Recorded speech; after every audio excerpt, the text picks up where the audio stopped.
It might surprise you to say that I'm going to take this right back to basics. In the era of Snapchat and Instagram and WhatsApping, you are going to have to learn how to cope with email. And we find that students hate email. The number of students who've looked me square in the face, good committed students who by all other accounts are working hard and go, I don't read my emails from the university, why can't you snap me? And to my knowledge, no law firms snap their firm members yet, and chambers either. You do have to learn how to deal with writing a letter. It does still happen, and you do have to deal with addressing people professionally and staying on top of your email correspondence.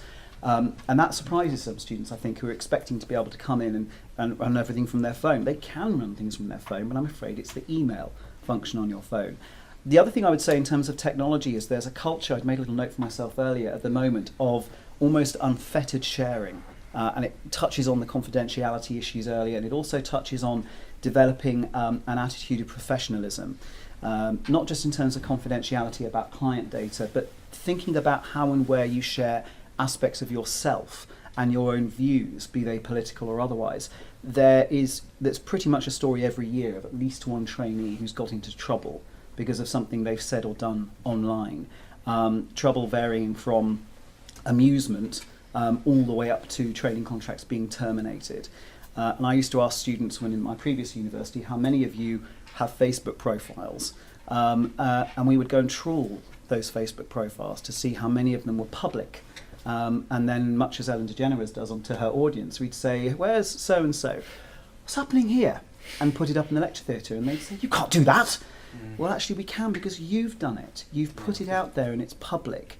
And there was a survey, I forget who did it, but there was a survey of the top 100 law firms, both recently and several years ago, asking how many of you sweep social media for people you're potentially inviting to interview, and how many of you have changed your mind about who to invite to interview based on the results. And the percentage rocketed from about 25% who would check it 5-7 years ago to something like 75%, and a good 50% of them said they'd changed their mind at least once. It's often not the lawyers that you would meet at interview, it's HR departments, it's firms that are being brought in to do the initial sifts, and they're very, very clever at this.